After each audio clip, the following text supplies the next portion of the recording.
नमस्कार मंडळी, काव्याज किचनमध्ये तुम्हा सर्वांचं स्वागत आहे. आज आपण पाहणार आहोत झटपट होणारे काजूचे मोदक. चला तर मग करूया सुरुवात. इथे मी पाव किलो काजू, दूध पावडर, पिठी साखर आणि दूध, साजूक तूप इत्यादी साहित्यांचा वापर करणार आहे. सगळ्यात आधी मी इथे काजूंची ही बारीक पावडर करून घेणार आहे. मी इथे पाव किलो काजू घेतलेले आहेत, ते मी आता मस्त वाटून घेणार आहे. हे पहा, आपले काजूंची पावडर तयार करून झालेली आहे. आता आपण ती एका ताटामध्ये काढून घेणार आहोत.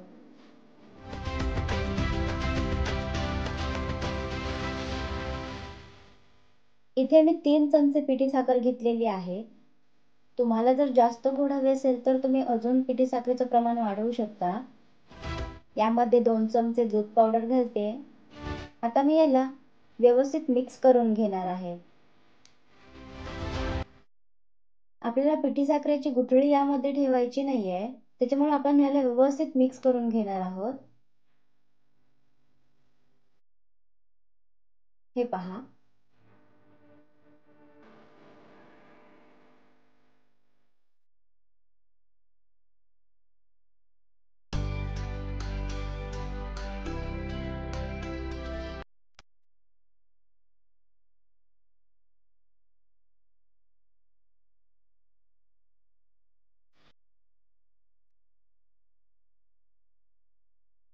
आता मी यामध्ये थोडं थोडं दूध टाकून त्याला मळून घेणार आहे. एकदम जास्तही आपल्याला दूध टाकायचं नाहीये, जेणेकरून आपलं हे काजूचं जे सारण आहे ते पातळ नाही झालं पाहिजे. आता आपण याला 1 चमचा साजूक तूप टाकून चांगलं मळून घेणार आहोत.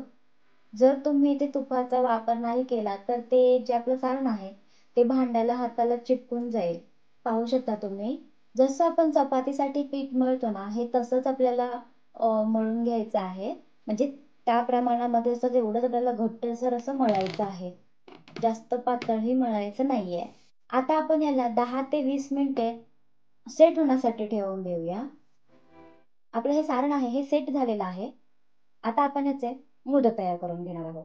त्यासाठी इथे मी एका छोट्या आकाराचा असा मोदकांचा साचा घेतलेला आहे. आता मी याला साजूक तूप लावते, जेणेकरून आपलं काजूचं सारण याला चिपकलं नाही पाहिजे.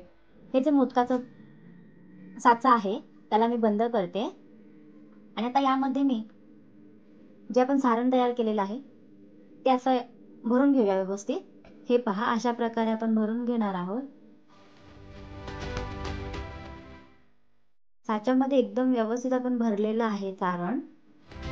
आता आपण साच्याचं एक साईडून झाकण काढून घेऊया.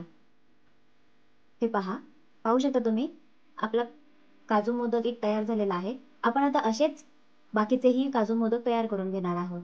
पाव किलो काजूमध्ये कमीत कमी 15 ते 17 मोदक तयार होतात. आपले काजू मोदक तयार झालेले आहेत. हे काजू मोदक 2 ते 3 दिवस राहू शकतात आणि यांना तुम्हाला फ्रीजमध्येच ठेवायचं आहे, तर ते चांगले राहतील. धन्यवाद.